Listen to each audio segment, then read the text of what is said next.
kallid sõbrad, tere tulemast Maiku juudi prognoosi uue episoodi.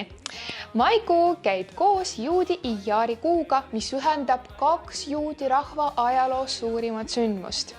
See on Egiptusest väljaränne Nisani kuus ja Toora andmine Sinai mäel Sivani kuus. Iyari kuus jätkame ka Omeri loendamisega ning see tähendab 49 päeva tõelist isiklikku kasvu. Templi ajal alates paasapüha teisest päevast tõi iga juut templisse Otra Omerid ja luges veel ühe Omeri toomise päeva ning 50. päeval tähistatigi Shavuoti. 49 päeva sümboliseerivad juutide kannatlikkust Toora ootamisel ning õpetavad meid, kuidas kontrollida meie sisemise emotsioone ning järk-järgult parandada moraalseid omadusi.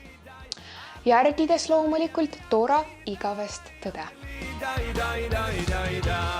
Seniks aga räägime, millistele üritustele veel tulevas kuus kutsume. Lag Baomeri päev on samuti Avad Iisraeli päev, mis tähendab armastus ligimese vastu. Just sel päeval lakkas epideemia, mis nõudis 21 000 raabi Akiva õpilase elu. See tulenes sellest, et nad ei näidanud teineteisele vastastikust austust. Seega me näeme, et Toora suurim tarkus ei saa olla väärtuslik ilma seda kehastavate inimeste vastastikuse austuse ja armastuseta. Selle päeva traditsioonideks on korraldada juudi rahva ühtsuse piknikke ja paraade, süüdata tuld ja rääkida Toora sõnu, viibu laskmine ja osalemine spordimängudel. Kutsume teid kogu perega 9. mail kell 17.00 Nõmme seiklusparki.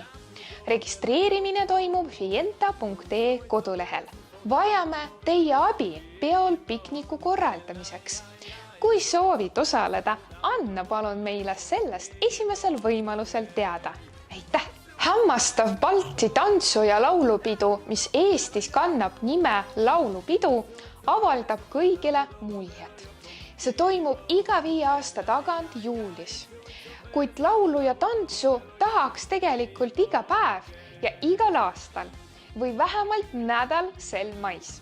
Kutsume teid tõelisele juudi laulupidu nädalale juudi laulupeole ja see avatakse muusikalise piduliku etendusega Tallinna sünagoogi 16. sünnipäeva auks. 19. mail kell 17.30 väljub Tallinna sünagoogi saalist juudi rong Kiiev, Dnieper, Odessa, Tšernivitsi, Tallinn. Saksamaalt pärit teatritöötoa Asjants, Emil Urupnik ja Anatoli Šenkait juhtimisel. Täname südamest Vladimir Šmargunit selle imehea idee eest. Üritusel osalemine on täiesti tasuta, kuid palume aga kindlasti registreeruda ja see aitab meil seda õhtut teie jaoks paremini korraldada. Šavot on 2-päevane püha, mis toimub 26. ja 27. mail. 26. mail kell 18.00 kutsume teid kogu perega püha tähistamisele. Koos kuulame 10 ütlust, millega kõige vägevam lõi selle maailma. Lapsi ootab lemmik mänguprogramm maitsvate pühade maiustustega ja loomulikult täiskasvanuid ootab midagi uus ja eriline, nimelt mini-kululamm, meie versioon kuulsast Iisraeli sündmusest. Kas laulame ikka koos? Mida te arvate? Kas meil õnnestub? Mul pole kahtluski loomulikult ja Riian Toron aitab meil selles kaasa. Aga pöörake palun tähelepanu Šavoti päevade ajakavale. Ja 31. mail kell 19.00 toimub sünagoogi saalis ka suur heategevuskontsert, tõeline muusikaline rännak, kus esineb kantorite koor Jerusalemmast. Piletiinfo varsti tuleb, jälgi uudiseid.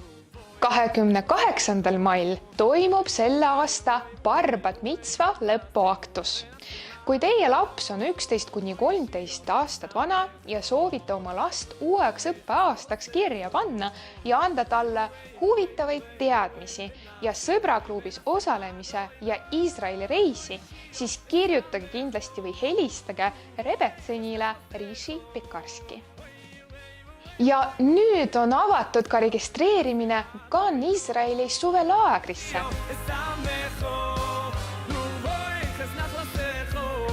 Nii aga lõpetame ja ma tänan teid tähelepanu eest ja soovin teile imeilust päikselist ilma ning näeme teiega juudi uudiste eetris.